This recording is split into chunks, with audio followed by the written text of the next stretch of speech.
Anita, how's your mental health? Questionable at all times. You know this. Yeah, how's the mental health of your children? Also a little bit tricky. Can I tell you my experience in trying to find therapists for myself and my kids, Mel? Yes, please. Okay, this is how it goes. You ask around your friends and your family for a referral for somebody who's nearby. You finally find somebody who sounds like they might work for your family. You give them a call and you find out that A, they're not accepting new patients, or B, they have a huge wait list. So you start over again and you ask people if they know anybody who would be a good therapist and a good fit.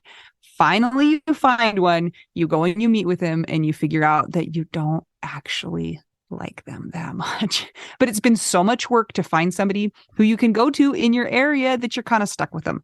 Well, do you have any ideas for how to get around this? I do because guess what? I've actually had some therapists that I have found on my own, which involves what you're saying. Sometimes I remember one time I was like 3 hours in the bathtub on my phone looking Yeah. through websites. I was such a prune at the end. But I have also had the experience with working with BetterHelp. And it was like, I don't want to say too good to be true, but because it is true, but it's like amazing because I was matched with my therapist within 24 hours. And you didn't have to go through all of that other ridiculous process of trying to find somebody. And here's the cool thing too, is if that person didn't work out for you, you can just switch and say, and it's not like you're committing to another years long search for somebody who you're going to jive with. It's true. And I lucked out, or maybe just BetterHelp is really good at matching people together because I never had to change my therapist. I loved her. Perfect fit for me. And I know that some of our friends have used BetterHelp and they've had to change therapists, and boom, same day, you can change. Easy peasy. You can ghost your therapist. Get a new one. I love this idea. BetterHelp is one of our sponsors. If you use our promo code trybetterhelp.com/WWDN, you get 10% off your first month. And we totally recommend it. Yes, get some therapy. That's trybetterhelp.com/WWDN. Hi, Hey, Mel. what's up? Just living the dream. My kids are in bed. I have no idea if they're actually asleep. I just locked the door and came into my bedroom to record with you. It's nice to see you this evening. Oh, you too. How has your weekend been? It's been an interesting weekend. We had our Zoom hangs. That was so great to be able to see all of you. Mel had to be a ditcher. Is that a word? I guess if you make it up. Yes, I had a gig. I played a show. Was it fun? Oh, yes. It was so fun. We played Oh, under good. this big claw thing that U2 used to have on their tour, I guess. It's next to the aquarium. And I got to play the Hammond B3. So probably Dennis Brazo is the only person listening that cares. Yeah, that sounds like a vitamin to me. Is an organ. It's like so much fun. So I got to shred, and it was on a big stage, so I got to be as loud as I wanted. It was so fun. And Good. yesterday I woke up and I thought, oh my gosh, why do I feel so weird and heavy? And then I was like, oh, it's September 11th, which of course is September 11th, but it's also Scott's birthday. And In heaven. No. Yes, it's his birthday in heaven. Don't they call it the heaven birthday when he dies? That's the, Oh, okay. yeah. Sorry. I was just saying, like, he's celebrating his birthday in heaven because He probably doesn't care. He's like, yay, I have no time anymore. I don't care. So, and it was our engagement anniversary. So I survived, and it was actually good to be doing something, and I had a lot of fun. And like, I just kind of, when I was sad, sat with the sadness and was like, okay, I kind of know this drill by now. It's okay that I'm not okay. And then I was okay. And then things were fine. So yeah, I made it through, and it's just weird. I have found, like, my first year after Scott died, for some reason the birthday was like so hard for me, and it shredded me. And I didn't think it would. Did that happen to you? I don't even know if I can remember the first birthday. Gosh. I feel like I was in such a, like, I don't even know, because his birthday, I mean, it was like 3 months after he died. It wasn't like, some people it's 2 weeks after. I can remember what we did for that day, but honestly, I can't even remember anything about my brain. Okay, well, so never mind. But yeah, sorry. The weekend was good, and guess what? This last week, guess what happened? You found a pair of roller skates under your bed. Even better, I have gone from having 3 meals that I can deal with to having 5. I know that sounds strange because everybody that's followed some of the podcasts, they know that I have issues with food since Scott's died. And so I've been kind of not feeling like eating a lot of things. So I found 3 things that I can consistently have over and over and over, and they're safe. And nothing else sounds good. And I've added 2 more things this week, which is huge. So it sounds really dumb. You're looking at me. Anita is even looking at me like I'm crazy. Listen, I know that some of you know what I was expecting. I know that some of you know what I'm talking about. Your appetite changes and how you digest food changes. So that's a big deal for me. I increased my meals. Well, felicitations to you. Okay. I'm happy for you. Thank you. Also, our friend got hijacked in her house. Can we talk about that? Guys, is that what it's called? Hostage. She was hostaged. This has been quite the week. I live in a kind of a small city. It's not huge. And in one day, we had a manhunt. And the man who was hunted broke into a house and took a family hostage. And the family that they took hostage happens to be somebody that Mel knows. Yeah. I know of them. I don't really know her personally. So that was like a little bit stressful. She was a really good friend of Scott's, actually. Really? Really good friend. Yeah. Then, great friends. In the evening, we had a wildfire west of our city. So it was like the apocalypse in one day. It was just crazy. And my kids were kind of a mess. And I just felt like, like throwing something in the air and walking away. Like, ugh, what else can we deal with? So that was kind of a little bit of a crazy day. Yeah? Did you run any races this week? I can't even remember if I did or not. Oh, no, because when we recorded, I had just done that race. So, okay. No, nothing like that. But it's been kind of an emotional week. In our Widow Wives Club, we've had some losses that have taken place, and the person who it happened to is a really private person, so we won't discuss it, but it's been really interesting to watch our Widow Wives Club members rally around this person. And you guys, it's actually made me a little bit emotional to see you guys step up and be like, how can we help? So I just want to say you guys are the best. Thank you so much. I'm telling you, the widows are the best people on the planet because they totally get it. So yeah, it's been heartwarming. What's the right word? It's been heartbreaking and then heartwarming to see how people respond. Yeah. In our group.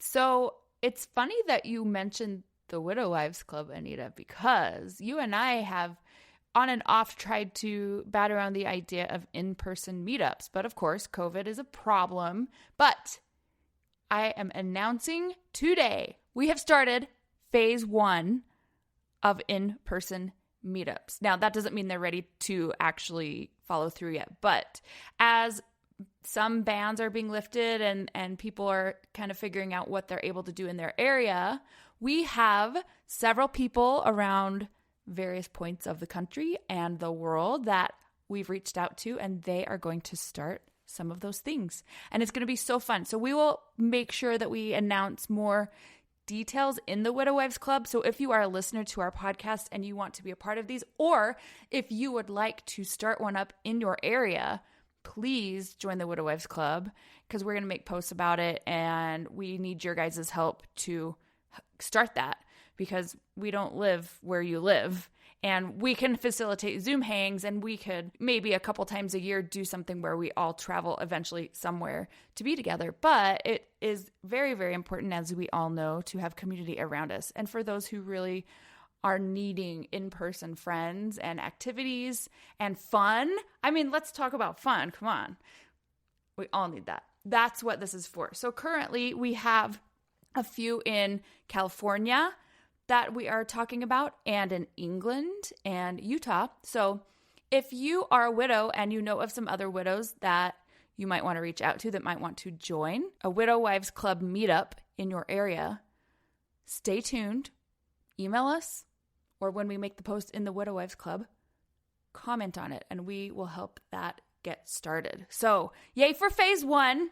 Since we're widows, like, we know that this is like, we take a step at a time. And so it's been in the works for a while as far as Anita and I discussing it, but now we're able to take the next step. So let us know what you think. I'm so excited for that. And in case you're having a panic because you live in the middle of nowhere and there's nobody around you, we will not leave you out. We'll still be doing our online things to be able to capture everybody at once. We just thought it would be nice if there was an option for people who are around other widows to be able to find them and sit with them in person. Maybe eat some tacos. Yeah, sometimes you need to go to brunch, so you go do that. And if you are somebody that is kind of in the middle of nowhere, but maybe you have one widow friend, there you go. You can start your own little thing. So we'll help you. Amazing. Yeah, but we'll always have the online Zoom stuff because it's really great for us to be able to connect with all of you worldwide. And I know that we've had a lot of friendships and people that are traveling to see each other and people that happen to be going to the same vacation spot, overlapping for one day. I just realized, Sarah, that you are in both of those categories. But yeah, it's going to be awesome. I love our community, and stay tuned for that. Excellent. So if you're not a part of the Widow Wives Club, become part of the Widow Wives Club. It's like a club and a glove. Yes. We're both like not speaking well today because we're tired. And just make sure you answer all the questions, including the group rules at the bottom. How else can people participate in our podcast, Anita? All right. We're going to give them 3 options. The first option is to give our podcast a rating and review. Easy peasy lemon squeezy. Get on Apple Podcasts and tell us that you like the podcast. The second option is to buy us a taco. And yes, we do go get tacos. And that is at buymeacoffee.com/widow we do now. That's a one-time donation. So if you don't have your ducks in a row and you have no idea how much money you have, that's the one to do. And if you want to do an ongoing donation, you can do that on Patreon, patreon.com/WWDN. And that's a recurring donation every month. And we have 4 different tiers, and they come with extra benefits. It's a monthly thing. It can be canceled or signed up for at any time. We have 4 tiers: the widow friend, widow bestie, widow wife, and the dead husband. And one of the benefits you get from the widow bestie and up is a shout out on the podcast, which we are going to do right now. Let's go for it. For our first dead husband, who's a secret dead husband, we're going to say, "For you are the widow beneath my wings."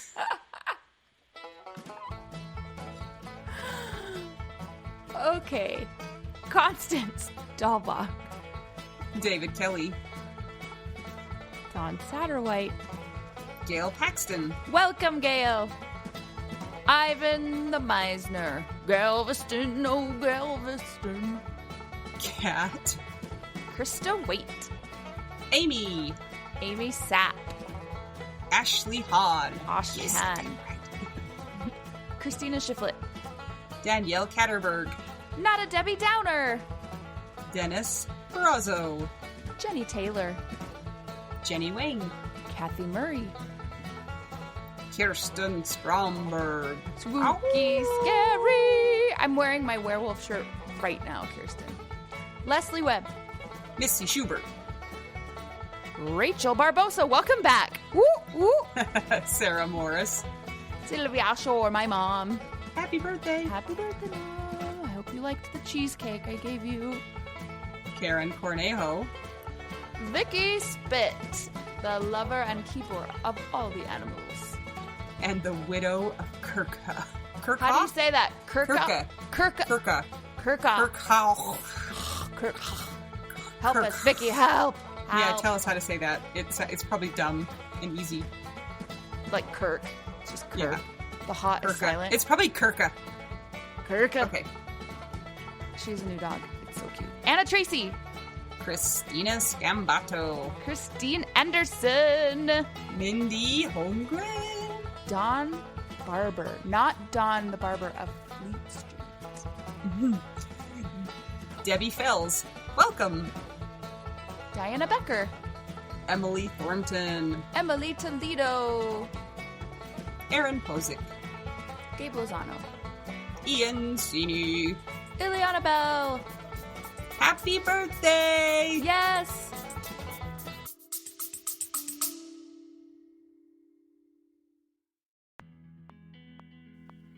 Sometimes we assume that unless we had a huge life insurance payout, we don't really need to know anything about investments or even finances. But guess what? A little knowledge of finances is critical for all of us. Maybe your partner was in charge of that stuff, and now you find yourself making all the decisions. Maybe you're mad about that. Maybe I am. Nicole from the He's Gone But the Money's Not podcast is here to help.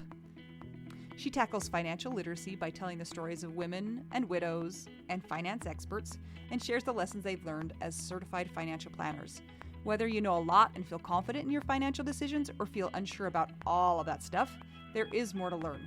Listen and subscribe to the He's Gone But the Money's Not podcast on all podcast platforms.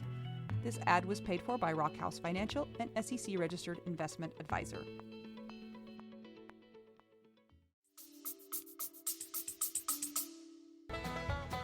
That was hers. It's her birthday on Tuesday. Happy birthday on Tuesday. Oh, I thought you were saying it was Ileana Bell's birthday. No, it's my friend. It's our patron. Listen, Her it's just birthday's Jackie's birthday. It's Okay. Anita's mom is next. You guys, we're just going to say your names. Jane. Jenny Barrow. Jocelyn Monster Milo. Joy D. Kirsch. CFP. CEFT. Oh. Karina Jacobo. Is that how you say your last name, Karina? Sorry if not. Welcome. Katie Radcliffe. Karaskara. Lori Farrington. Marie Hoffman. Marjorie Lewis. Mary McGowan. Peter Rukavina. Sarah Kennedy. Shannon Helm. Sunshine Haven. I hope you're not as tired right now. Yeah, Tammy Schwartz. Tara Wallace. Val Packer. Val Perfect Packer.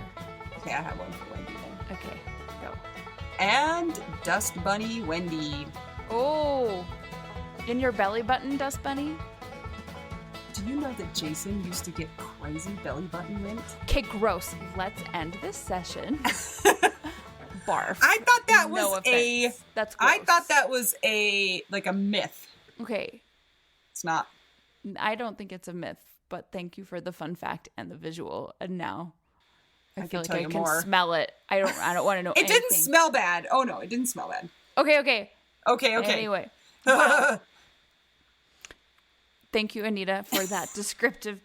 I Kate, just want you guys to know everything about me. we're so grateful for all of you patrons that support us. Thank you so much. And again, if you would like to also be a Patreon with us, it's patreon.com/WWDN.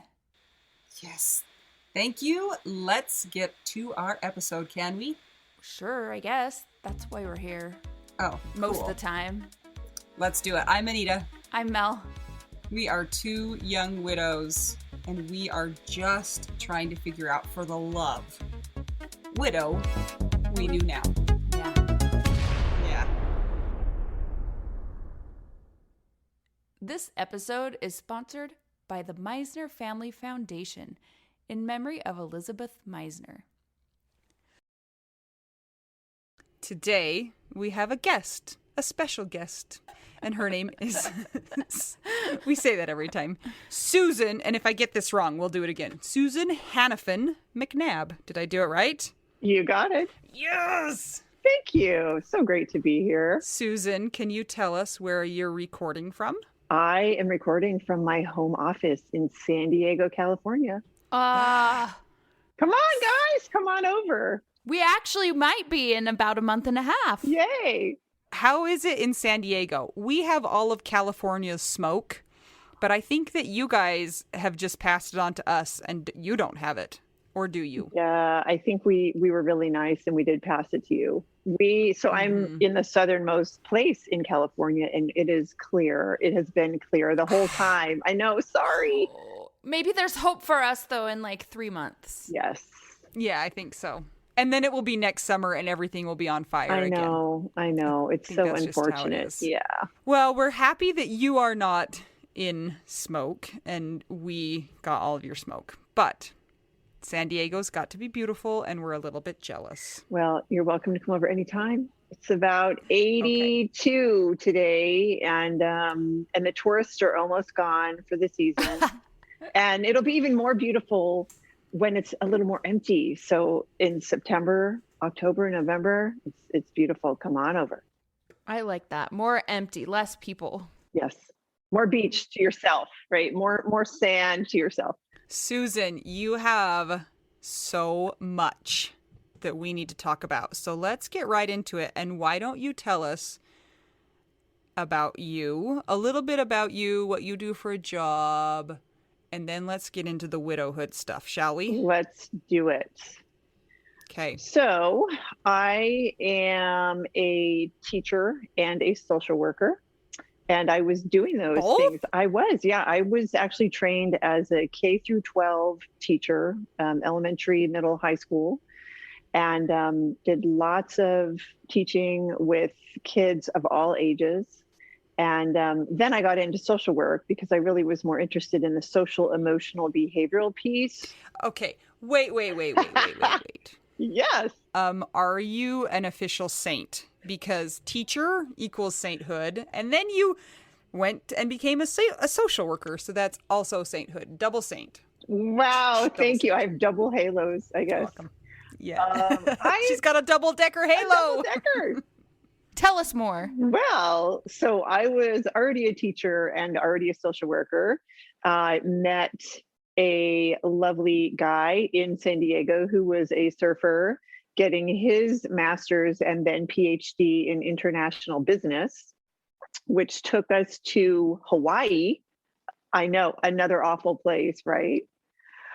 So we lived in Hawaii and had a life there. And then we got married there and moved to Australia, where he was a professor at the University of Sydney. Did you guys just move around to any place you could surf? Was this by design? Yes. Yes, actually. So my late husband was a surfer, professor, bagpiper, artist, kind of jack of all trades. Bagpiper. Those things always go hand in hand. I know. Did he play the bagpipes while surfing? That's what I want. While surfing, yes, he did. No, but he actually would often practice on the beach, and he would eventually have a crowd of people because bagpipes are pretty unique and they're awfully loud. Yeah. And it was a beautiful setting to listen and watch a bagpiper. So we created this great life in Hawaii and then Australia. And but we really wanted to get back to the west coast of the US because that's where my family is and his family. We had a child who was born in Australia. So Jacob is a dual citizen, which he will love later in life. And we were just coming back to California on a sabbatical, an academic sabbatical, actually. And my son and I, Jacob was 5 at the time, we came back a little bit early to find a place to live and all that jazz. And then Brent came over. He was here for a month.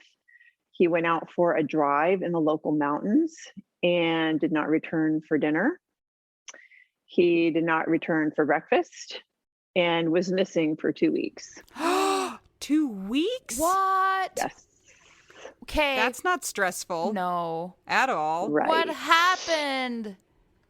Well, we hired a private investigator. I filed a missing persons report. I mean, what do you do? I never understood until I was in it what that means to have somebody missing. You know, your brain goes in 2,000 directions. You've got a child wondering where dad is. You have no answers at all. So when I wrote my book, which we'll talk about later, I really was adamant about including trauma with the grief, because there are many of us who have a trauma story, whether it's a missing person or a suicide loss. Anything like that is very traumatizing. And so for 2 weeks, we had no idea. And then on my wedding anniversary, I got a knock on the door. Of course, yes. And the medical examiner said that a nature photographer, we're such nature people, he was out right in the local mountains on a very windy road, and we don't know what happened, but the car went over, and he was down in this ravine area where nobody looked until a nature photographer was down in that area taking photos because it was so pretty. And they recovered the car and they recovered his body. And that is when I officially became a 41-year-old widow with a 5-year-old child. Oh my gosh. So Yes. his car was missing and he was gone. So the things that are going through your head is he went to Mexico. He's been kidnapped and murdered. There's been an accident. He's in the KGB. I mean, like, all of these things right. I mean, go through your head. Yes. And then at the very end of the day, I'm a hopeful, positive person, and I always had hope. Like, I don't know. I didn't know what was happening, but I never said, okay, well, that he's dead and that's it. I'm widowed. I mean, never. And I think because I am a hopeful person, that has helped me get where I am now, 9 years later. But initially, it was horrendous. So that was in 2012? 2012, yes. Okay. So how old is your son now? He is 14. Oh, my condolences again. What were some things that were helpful or unhelpful to you while you were in that waiting period trying to figure out what happened or where he was? Well, honestly, we had just moved back from overseas. I hadn't lived here in 15 years. And so I didn't have a huge network here whatsoever. My parents were here, thank God, and they held the space for my son and I. I didn't tell my son, I didn't tell my son what was happening because I didn't have an answer. It was just, dad's at work. And dad traveled all the time for work because he was a professor of international business. So that answer was fine until I knew what was happening. And then I had to tell him. No one was on board during that 2-week period except my parents and myself. I am a good actress when I need to be. I met my husband at the gym. I'm a total gym rat. And I went to the gym during those 2 weeks and just moved because that's the only thing I knew how to do. I was quiet and I moved. But during that period of 2 weeks, I happened to be in a small group class at the gym with a woman who just happened to tell me during that 2-week period that she was widowed with 2 kids at home. Accidentally? I don't think so. So 2 weeks later, I'm on the phone with my trainer saying, that woman in the class, the widow with 2 kids, I need her number right now. And my good friend Robin has been by my side this entire 9 years of my rebuilding. So you didn't even know her name at the time she talked to you? Mm. Oh, sometimes the universe puts people where they need to be. Were you already a social worker at this point too, so familiar with trauma? Well, yes, I was a social worker. Yes, I was an educator. I had no idea what trauma really was. I had no idea what grief really was. And I remember at some point in the early days of my widowhood, going to my garage, pulling out my files from my Master's of Social Work program. Everything was paper back then. And I pulled out the file and I threw it in the trash because nothing made sense. Academically, I had to actually live it. And that's what I've been doing. So now you're a widowed mom. You've got a 5-year-old son. What does life look like after? What's the after look like? Yeah, well, the immediate after was a total hot mess. But as I mentioned, I can be a good actress when I need to be. And I knew already that I didn't care to live for me, but I knew I wanted this child to have a life and a childhood. So everything I did from that day of Brent dying forward was for my son. And it took a good amount of time, a couple years, for the anger and the exhaustion and all of the different reactions to grief and trauma to subside just enough for me to go, okay, I guess I care about myself again a little bit. But for a long time, it was trudging around the streets of San Diego, collecting resources for his own healing. And in turn, I was getting healing myself. That's so interesting. And I think we find that a lot, that in the beginning, it's not for us, it's for the people around us. And I think that is actually a really hard thing for widows without kids, is what is the purpose when there's not somebody that you're in charge of or responsible for. That's why I got a dog. I got dogs, and it might sound stupid to people that have kids, because they're like, your dogs, you care about your dogs so much. It's like, those dogs keep me alive because I have to care about them, and I care about them more than I care about myself. So I relate, even though it's for dogs, in a way. Yes. Sort of. Yeah. Yes. I've heard that from so many people that were widowed young and never got the chance to have kids, or they chose not to have kids. It was a pet. It was a parent. It was a girlfriend. It was somebody or something that they got up for. I know I can speak for many kidless widows. Honestly, that's kind of what keeps you from following through maybe with a plan, a dire plan, because you're thinking, well, if I were not here for these dogs or for all these people that are in my life, it would be really devastating for them, even though they don't live in your house. And it's like, yeah, it can be scary and isolating. Kids or no kids, yes. You know? Yes, definitely. So you started to feel like maybe life was for you again. And then how did it go after that?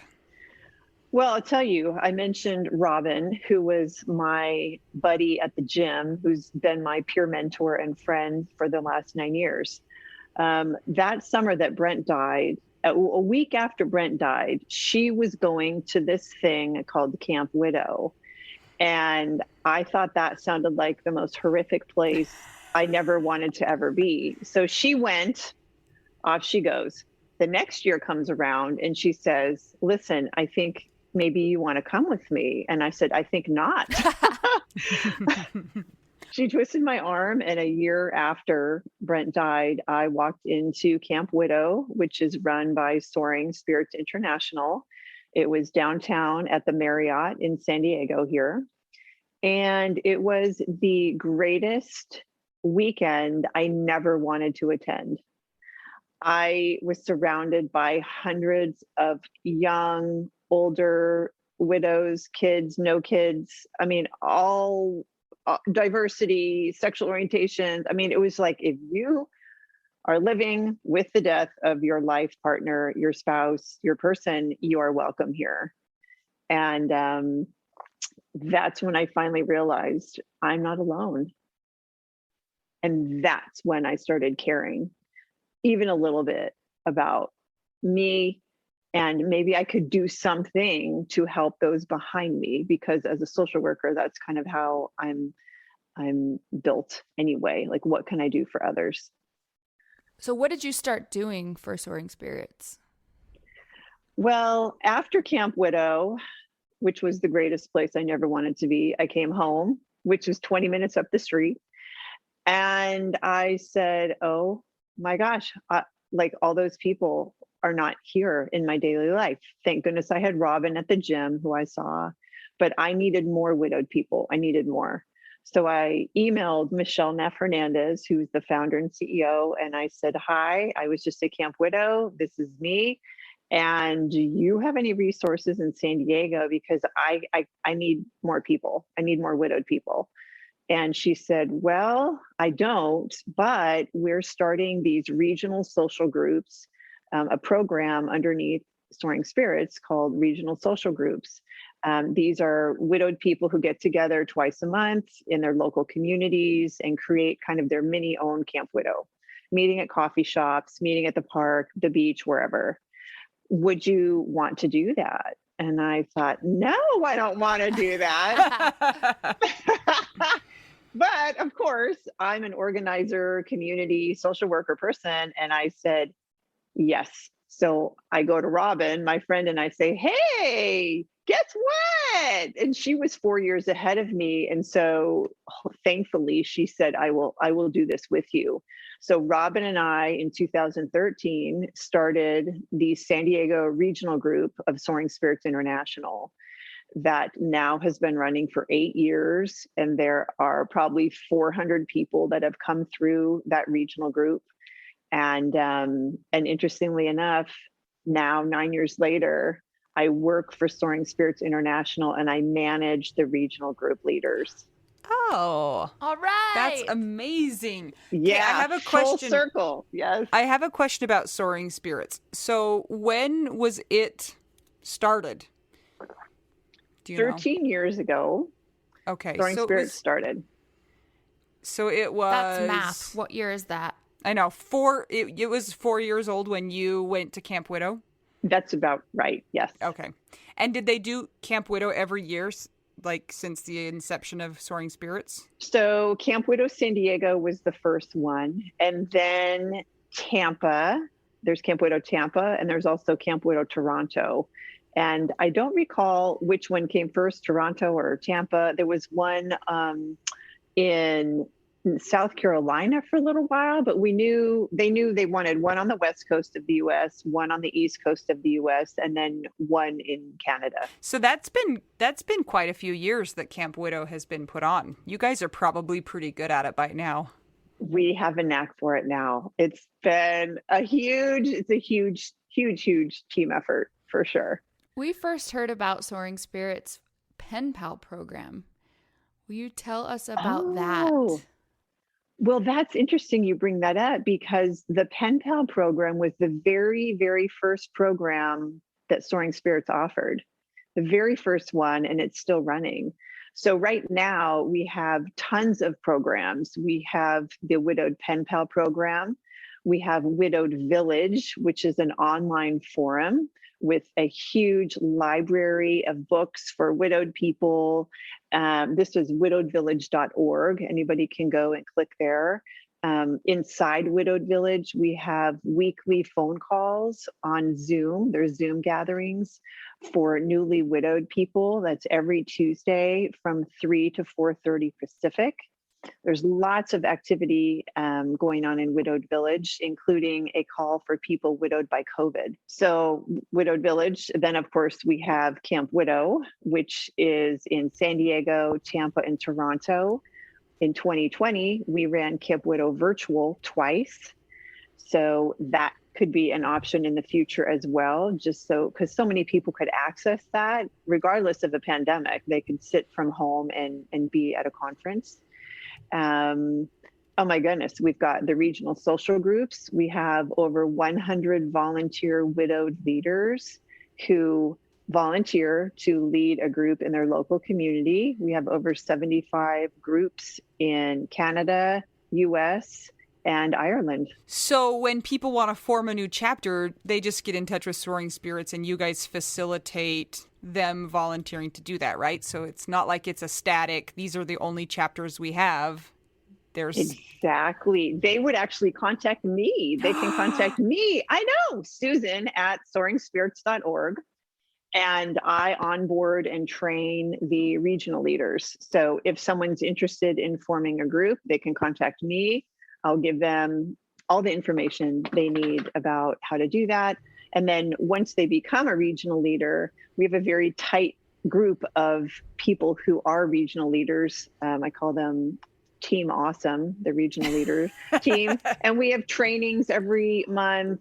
And it's just a wonderful network of people who've decided, you know what, I really want to reach a hand back and help others. That's amazing. Mel just saw your I know, dog. I need you so to she talk. just Can you talk about the dog to me? I will talk about the dog. The dog actually is in my book. So My book is called A2Z Healing Toolbox, a practical guide for navigating grief and trauma with intention.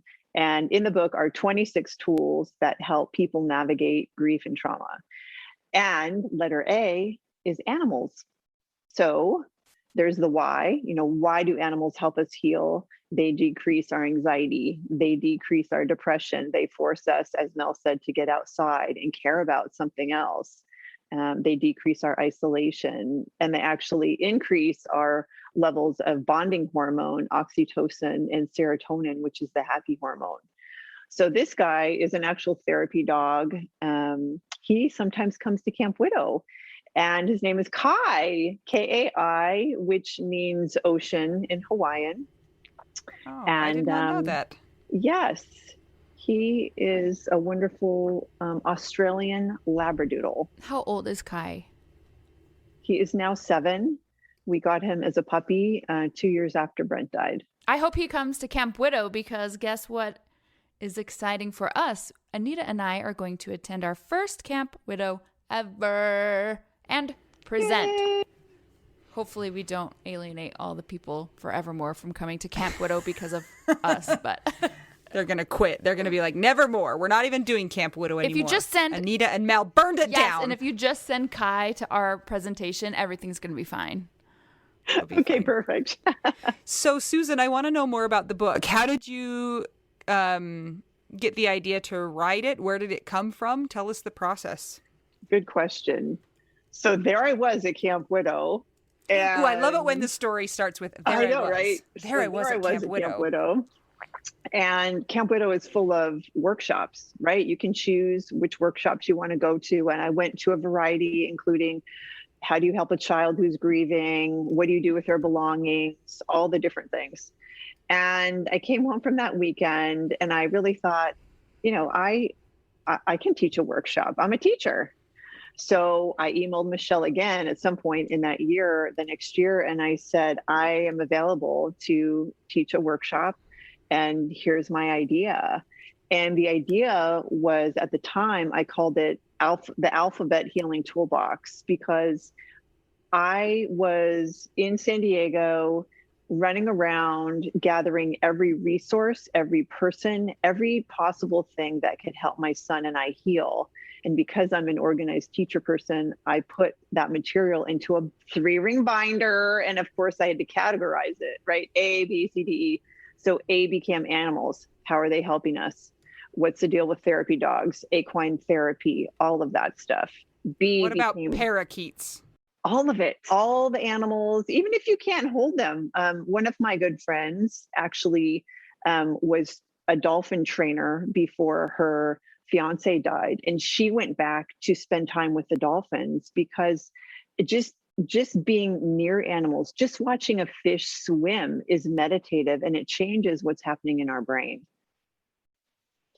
So all of those resources became A, B, C, D, E, animals, breath work, counseling, doing your homework, energy therapies, flowers and fragrance, essential oils, on and on and on to letter Z. So I brought in this information to the next Camp Widow, and I presented a workshop, and the 25 people sitting there said to me, when they got their little tiny binder with 26 pages, right, A, B, C, D, E, where did you get this information? I said, well, these are all the things that my son and I are doing so that we can heal. And they said, you need to put this all into a book because we need this. And I said, there's no way I'm putting any of this into a book. I'm not going to be an author. Forget it. But all the right people showed up. And a few years later, it became a book.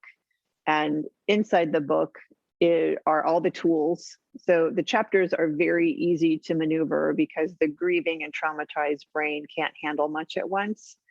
So in each chapter is maybe just 2 pages of how I use the tool for my own healing or my son's own healing. The why, the social worky stuff. Why does this work? Why would somebody want to try this? How can this promote your own healing? And then there are little stories, little paragraphs from other people in the bereaved parent community, in the widowed community, of how this particular tool has helped other people heal as well. Nice. So I feel like there's two categories of grief books. There's the memoir that's like, this is my story. And then there's the more practical, here's some tools, here's some techniques, here's some things to try.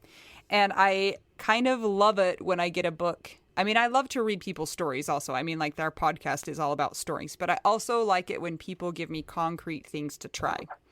So, yeah, practical application. Good job. So I'm looking at your site and you have an online toolbox and you have a book. So what's in the online toolbox? So I'm glad you brought that up because I wanted to make sure that people could access this information by either the website or the book. There's more information in the book, obviously. I didn't put every single thing on there. But if you go to the online toolbox on the website A2Z Healing Toolbox, you'll find each letter. And when you click on the letter like Mel does, you'll find the why. How does this healing tool help promote, your healing? And then resources. There are a bunch of resources that you can click on to get more information on different things that are listed. And then in the book are some single small steps. These would be for you, Anita, 5 to 7 small steps that you can take today or tomorrow or next month or next week in promoting your own healing. Is the book specifically geared towards widows, or is it just geared towards grief in general? It is geared toward grief in general. So the tagline is, or the subtitle is, a practical guide for navigating grief and trauma with intention. Any grief, any trauma, stress, anxiety, all of it. Since my story is a widowed story, a lot of widowed people, gravitate toward it. However, there's stories in here or paragraphs in here from the bereaved parent community. So a lot of bereaved parents use the book. And before COVID, I was actually in San Diego using the book as curriculum at hospices, for marriage and family therapy interns, for sand play therapy interns, at Children's Hospital, at universities. So the book really can be a tool for individuals to have on their nightstand and just open wherever they want to open and see what's there. Or it can be used as a curriculum by a therapist or somebody at a hospital. I love that. We were shocked to find out how many trained therapists are not actually well versed in grief and grief resources. Yes. And so this is so amazing. So I think everybody needs it. I heard of somebody who took their packet of that stuff and threw it in the trash. and made her own. I've heard of somebody like that. Can we too. talk about, though, how on your site, when you're looking at your book, there are 5 awards? That's pretty awesome. The Pulitzer, the ESPY, and the gold medal Oscar. Of awesome. Those the gold Anita, medal. You don't get medals for Oscars. You get a trophy. I know. Same for the Grammy. I'm just thinking of every single award that I can think of. Okay. So the it's IPPY Awards, the Indie Book Awards, the American Book Fest finalist. I guess those are awards. Benjamin Franklin Gold Medal winner and 2019 Living Now Gold Medal winner. Gold medals. Yeah, but you don't get them from the Oscars. She got 5 gold medals. Look at her site. It's awesome. I love this. Okay, I have a serious question. How hard of a stretch was it to come up with Q and X and Z? Did you have, because you know how every alphabet book, it's like... Right. Something crazy. Xylophone is always X or X-ray. Right. How hard was it? It wasn't too bad. So Q is quotes that inspire hope. And I still have quotes up all over the walls here. X is examining your positives, which is another term for gratitude. And then Z's like sleep, which is a huge issue for both the bereaved parent community and the widowed community. Right. Okay. I will accept those. Thanks, Anita. Because sometimes they're a stretch, I agree. I've read my fair share of A2Zs because I have kids, and sometimes I do not accept their answer. You're like, quail? Who sees quail? Oh, okay. So, I have another question for you. Are you ready? Yes, I'm ready. So, you are 9 years out. You've been working with Soaring Spirits for several years. Your life seems to be worth living again. Is that a fair statement? Very fair statement. And how has your life been in kind of the later widow years? I mean, that makes you sound like you're old, but later current. Yeah. More recent. The more recent years. Well, I'll tell you, it's gotten a lot more manageable. And I've not been diagnosed with an illness like, say, diabetes. But from what I hear from my friends who have diabetes, it is something they need to manage daily. And it takes a while to get into the groove with that. And so for me, it has taken a while to get into the groove of being widowed, of not having a partner when all the other people who are my age, I'm now 51, they're all married, they're all celebrating their 25-year anniversaries, they're all having, all of their kids and the siblings. Right. Like I wanted more kids. I didn't get that. So it's gotten more manageable over time, but I'm not going to lie and say, it's peaches and cream every single day. I'm still solo parenting. I have not repartnered. I have not remarried. I have dated, but I have not found my second, what do people call it? Chapter two. Sometimes, yeah, whatever the term is. Your Hallmark chapter 2. That's right. I have not found that person. Maybe I will, maybe I won't. So I'm doing the best I can with my situation now. And my son is amazing. And he is a much deeper 14-year-old boy than I've ever met. I don't know any other 14-year-old boys that have the depth of character or emotion or spirituality that he does. Oh. And remember how I was making fun of him earlier for being 14? That's okay. He has his moments, right? They're teenagers. So, yeah. Absolutely. Can I ask you a little bit about how dating has gone for you and when you decided that you wanted to date? Sure. Let's see. About 2.5 years after Brent died, I came to the place of not wanting to actually vomit when someone brought that up. I literally felt nauseous anytime that was mentioned or brought up. I couldn't even imagine. I mean, I was with Brent for 17 years. He was my guy. We met when I was 24. He was it. That was it. He was my guy. And so to think about even entering into a relationship with anyone else just really made me sick. So 2.5 years later, I am sitting in my home on New Year's Eve, and it just finally dawns on me, okay, here are my options. All right, I'm lonely. My options are A, I wait for Brent to come back. B, I do this on my own till the day I die, whenever that is.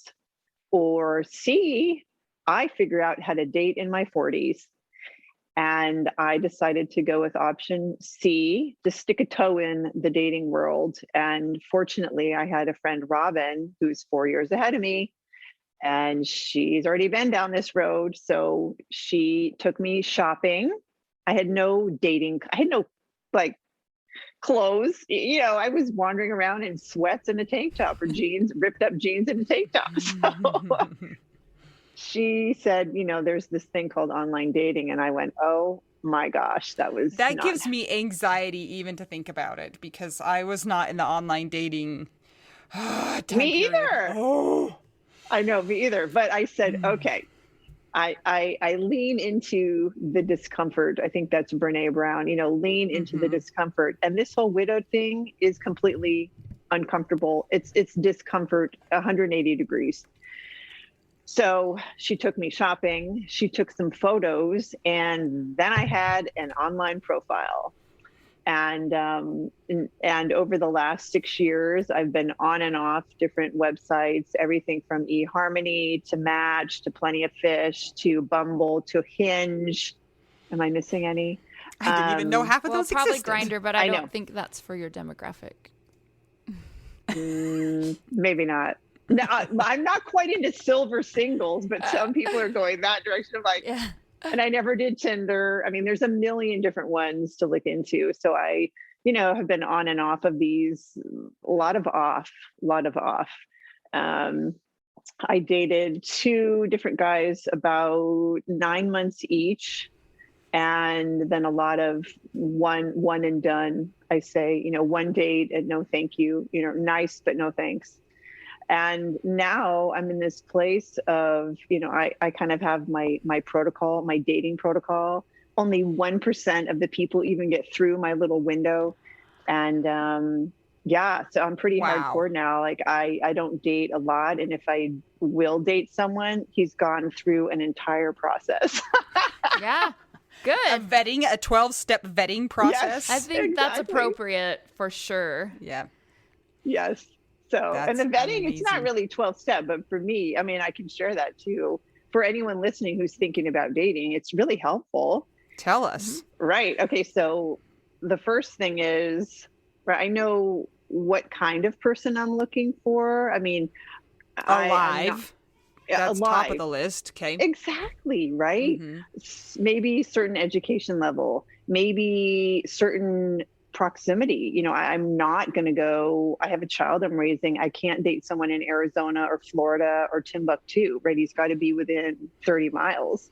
So there's a lot of weeding out people can do initially on what, like, kind of your parameters, right? You've got to have some sort of parameters. Do you care about height or not? Do you care about ethnicity or not? Do you care about proximity? Do you care about age? Do you care about education level?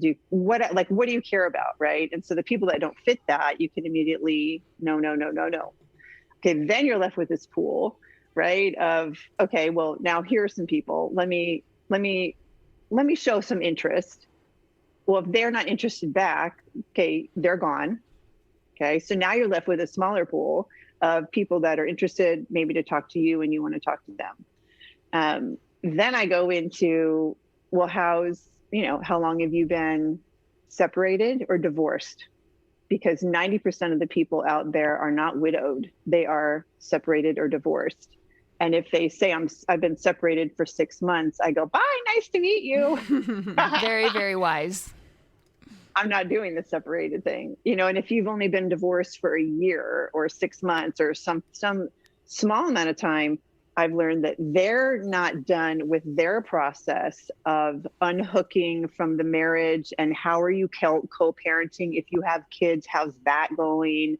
Like, I want to know all the things before I step a toe into dating you, even for lunch. Like, if you're a hot mess with your co-parenting, I'm not even going to go there. Sorry. That's just me. Good. So, yeah. And then the beauty, I mean, COVID's not beautiful, but one of the beautiful things that have come out of that is there are a lot more people doing video chats. So it's like, hey, how about a video chat before we go out to coffee? Or how about a phone call before we go out to coffee? Can you have a conversation? Can you ask me questions? Or am I just asking you questions? Do you have anything to say when I say, oh, I'm widowed, not divorced? Are you like deer in the headlights? You don't know what to do with that? Or are you going to say to me, I'm so sorry for your loss, which some men have done. They get it. Like, I'm so sorry for your loss. My dad died last year. It's so hard. How's your son doing? Perfect answer, right? But if they give me deer in the headlights or they say nothing at all or say something stupid, that's my answer right there. Peace out, Paul. That's right. Have you run into any widowered men? Yeah. Yes. I've actually just went on a date with one of them a couple days ago. How was it? And I will say this. I know now who's done their work and who has not. Okay. And Who has gone through the A to Z toolbook? Exactly. That should be part of your Toolbook. pre-screening. What's a toolbook? Like, I know, here's right? this toolkit. Pass it. Go through it. Right. Oh man. No, I mean, just generally, like, have you had any therapy? Have you surrounded yourself with anyone that can help you? Do you have trauma? Have you gone into that? How are your kids doing? Are they a hot mess still after 4 years? So yes, this gentleman, so nice, but so hurting, 4 or 5 years later, wasn't able to find therapy for his kids, hadn't gone to therapy for himself. And I could just tell was just oozing with help me, help me, help me.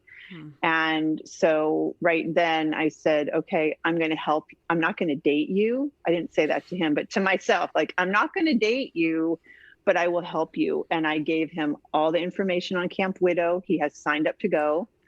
I gave him local therapist information. He has a therapist now. Good. Nice. And his kids are getting hooked up as well.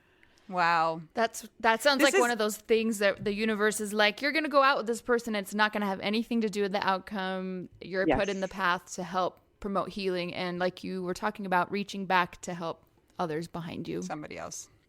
It's interesting that we've started talking about dating, which was not our original intent, but I do think it's helpful for other widows and widowers to hear stories of dating that don't immediately end in repartnering, because I feel like we hear that a lot, like, oh, I'm already remarried, I've already done these things, but sometimes that's not how it happens, and it's just another process, and it's in the trenches, and it's going in, and then it's taking a break, and it's knowing what you want and being picky and learning about how to live in the middle. And that's one of the reasons we started this podcast, because we're like, nobody talks about this stuff. Like, we'll talk about it because we don't care. We don't have feelings. And so I love that, living in the middle. That's what it is. And I'm a big, I say to people, the marker of healing is not that you're in a new relationship. That is not the marker of healing. The marker of healing is, how are you? How are your kids if you have them?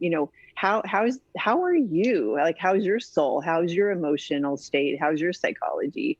We can jump quickly into a new relationship, and there's plenty of those stories because it's so painful and lonely. But being surrounded by widowed people for the last 9 years, I've heard so many stories about people getting repartnered immediately, and then that ends in divorce, or people, not being ready to do their own grief work for 12 years. That's totally fine. And then 15 years later, they find their person. It's all over the map. And really, I've just learned, probably like you guys are hearing all the stories from people on your podcast, there's no right way or right time to do any of this. We're all individual and unique. Yeah. Yeah. Totally. It's like we all, especially at the beginning, look for a list of, well, what do I need to do so I can be okay again soon, as quickly as possible? And that's not a thing. Once you can come to terms with, okay, that's not really going to be my reality, and then you let that go and you start maybe looking at the A to Z's and like really exploring them and sitting with them and learning how to do the work, that's when you'll know what's best for yourself. Yes. And I think, Mel, that this grief work, and then if you have trauma on top of that, it's so hard to sit with, right? It's anxiety producing. It creates fear. I mean, there's so many common reactions, and these are in the book as well. There's a whole chapter on grief. What is it? What are the 50 common reactions to grief, behaviorally, socially, spiritually, mentally? And then there's a chapter on trauma. What are the common trauma reactions in adults? And we're just this stew of different emotions and different feelings that come sometimes all at once. And so if we can't sit with it for a while and get others to help us kind of sift through the soup, we're not going to be our best selves in a new relationship. Yeah. And we talk about trying to be mindful about the purpose of your new relationship, and if it's trying to bypass that pain just so you're with somebody, or if you're in a place where you're dealing with that and you also want to be in a relationship. And sometimes that can be tricky, but just being aware that it can be a way of just trying to not feel that discomfort of being alone. And the relationship that we have with ourselves is the most important first. And I wanted to, in response to what you just said, Susan, it's so interesting that you make the distinction between grief and trauma. I think a lot of times people lump them in together, and they are different. And maybe this will help somebody listening. I don't know. But I've been widowed 3.5 years, coming up on 4 years. My husband and I were married 2 years almost. And I feel at this point, if I really look at separating my grief from my trauma, which I had a lot of trauma in the past, like from childhood on, I feel like I'm at a good, healthy place with my grief management, but the trauma work is like a whole nother thing. And it took, even in therapy, I remember my therapist is like, okay, so like, do you want to be done? And I was like, no, I kind of want to just still talk to you just in case. And like, it wasn't for another year that stuff started coming up. And I'm like, oh my gosh, now I'm starting to unravel these things and these patterns and these deep-seated things that I'm like, I'm so grateful that I'm getting to those points where I'm able to delve deep through years of stuff to then help me, be my best self. And that wouldn't happen if I just put my grief in with my trauma, because I do have trauma with my grief because my husband died unexpectedly. There's a lot from before. So if anybody is maybe considering ending therapy, but you know that you've had trauma, or maybe if you don't know that you've had trauma, it might be a good idea to kind of explore that if you feel ready. What are your thoughts on that as an actual professional? I'm not a professional. You are.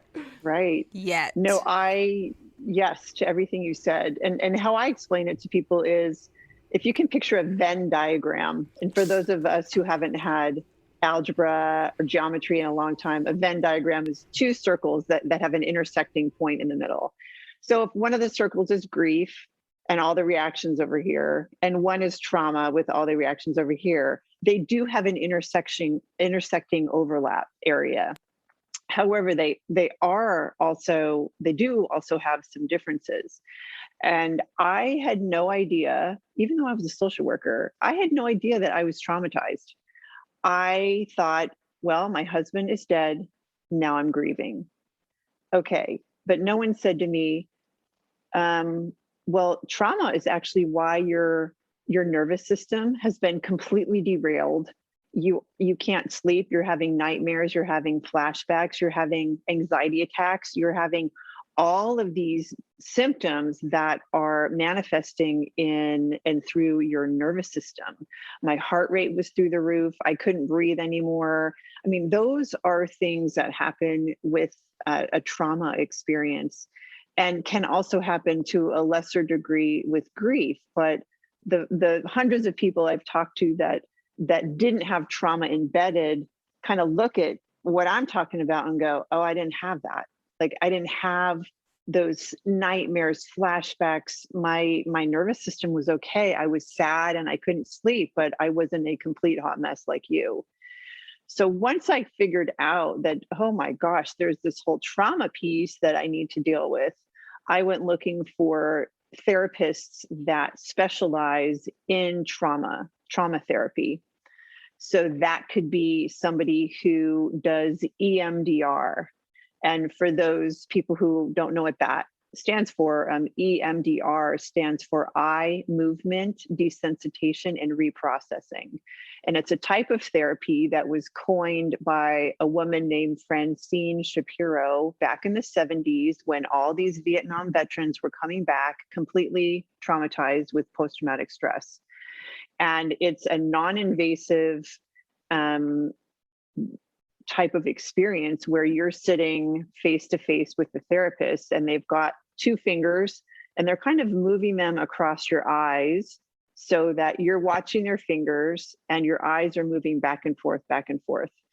And it sounds kind of wacky, and does this really work? But what's happening is, with the eye movement, those images that are technicolor and are keeping you up with flashbacks and nightmares, those are being pushed back to a different part of your brain, so you can't access those memories well at all. You've got to work to access those. And even though I wasn't in the car when my husband died, my brain and our brains as humans take over and fill in the gaps, right? What happened when he went down the hill? What happened for those 2 weeks? What was happening to his body? What, like all of those different things that had to be stored to a different part of my brain so I could even function. I didn't realize EMDR was that old, but Mel and I have both done it and have had good results, and it just feels really weird. I'm always like, I don't know why this is working, but okay. It's so cool. great. Yes. I love it. It's like, it's crazy. Yeah. Didn't she discover that while she was on a walk and she noticed that she... through the flashing trees? Well, no, or she just was like moving and like she would notice that as she would look back and forth and as she was thinking of things that were stressing her out, that it would like kind of pull it out a little bit. Isn't that right? Is something like that? Right. Yes. There's a... Oh, sorry. Go ahead. No, I was just going to say also to that note, being out in nature, there's another kind of very non-invasive trauma therapy called somatic experiencing. And it was coined by a psychiatrist named Dr. Peter Levine. And he was noticing that animals in nature do something specifically after a trauma experience. Okay, so let's picture in our minds a coyote chasing a rabbit. And the rabbit is running like mad to get away from this coyote. And the rabbit runs into a hollowed out log and is safe. What does the rabbit do? What is the rabbit's body doing? I was thinking shaking, but I don't know. So yes, Anita, I mean, the rabbit's like calm because it got away, but its body shakes. It shakes out the trauma. And humans, do we do that? No, we do not shake out our trauma. We lock it in and store it. And so we need to have ways to get it out of our bodies. And Peter Levine with somatic experiencing came up with a very non-invasive, gentle way to help people kind of vibrate some of this trauma out of their bodies. And all of this stuff is in the book, but you can also Google, EMDR therapy or somatic experiencing and find a practitioner in your area. Yeah, I've heard of shaking out the grief. It sounds very intriguing. Ooh.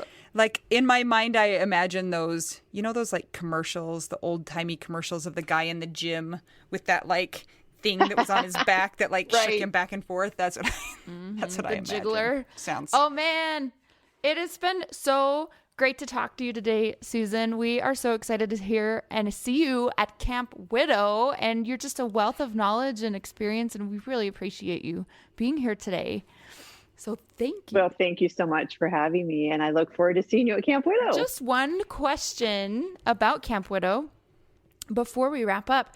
If somebody is considering coming to Camp Widow but has either financial questions or maybe they're emotionally not sure if it's for them, what would you say to those people? Well, I would first have them check out campwidow.org and check out the photos and check out some of the information there. They can always contact us at soaringspirits.org. So they can contact me, Susan at soaringspirits.org, Jenny at soaringspirits.org. Jenny is our global operations manager. Mary Hughes, she is our virtual program coordinator. So Susan at Soaring Spirits, Jenny at Soaring Spirits, Mary at Soaring Spirits, any of us can answer questions. And we do have financial aid available in the form of some scholarships for Camp Widow. We call them camperships. Often some of our Camp Widow campers who do have extra money will sponsor someone else to come to camp. Yay, rich widows! Exactly. That's amazing. Okay. Mel, you look like you had something to say. Well, there's the ultimate important question that we ask everybody unless we forget, and we're not going to forget today. What is your favorite cheese? Do you eat cheese? My favorite cheese is Parmesan. Isn't that random? Surprisingly, we don't hear that much, but Parmesan is very popular. So good. Do you eat it plain? No. So my latest thing is I need to watch my cholesterol levels. So I'm not even eating other cheeses, although I love them. And I put Parmesan just a little bit in my food, in my scramble in the morning. It's really tasty and it doesn't have a ton of cholesterol in it. So is it real Parmesan or shakeable Parmesan? Real, girl. Okay. Real shredded Parmesan. I'm going for Not it. the trashy I call powder the other cheese. stuff- I love it. I call it an abomination, but it has its purpose. I love all of it. All the trash and the She loves amazing. all the cheeses. Susan, thank you so much for joining us. We super appreciate you being here. Remember to check out the Widow Wives Club on Facebook and answer all the questions. If you want to help us out, you can join our Patreon. It's patreon.com/WWDN. If you want to buy us tacos, go to buymeacoffee.com/widow we do now. Until we talk to you again, I'm Anita. I'm Mel. And I am Susan. And we're just two young widows and one widow with a double-decker halo. And we're trying to figure out widow we do now. This is my favorite thing to discuss with you. Tell me, what is it? One of my favorite things. I do enjoy tacos and cheese and dogs.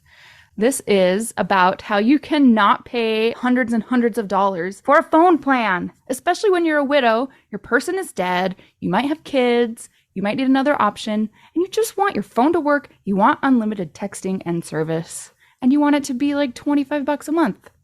It blows my mind that they have plans that start at $15 a month. That is so cheap. And the cool thing is it uses other 5G networks, and so you don't have to pay extra for that, and you still get great service. Yep, Anita and I have traveled all over, and I have used my phone. So I highly recommend it, and my mom's even on it. When my dad died, we put his phone down to the cheapest plan, which is $15 a month. And I think my mom's on the $20 a month plan, and it's so worth it. It's so much cheaper than what we were all paying before. So I highly recommend it if you're on a budget or not. Who cares? Ryan Reynolds is in charge of the company, and they send you free stickers with Ryan Reynolds temporary tattoos. It's kind of the best. So if somebody wants to sign up, what can they do, Anita? Go to trymintmobile.com/WWDN. Seriously, you guys. Such a great idea. Save yourself some money. And if you're worried about losing data or having any changes with your phone, not going to happen. They walk you through it. Everything's fine. It's the easiest process of all time. Again, that's trymintmobile.com/WWDN.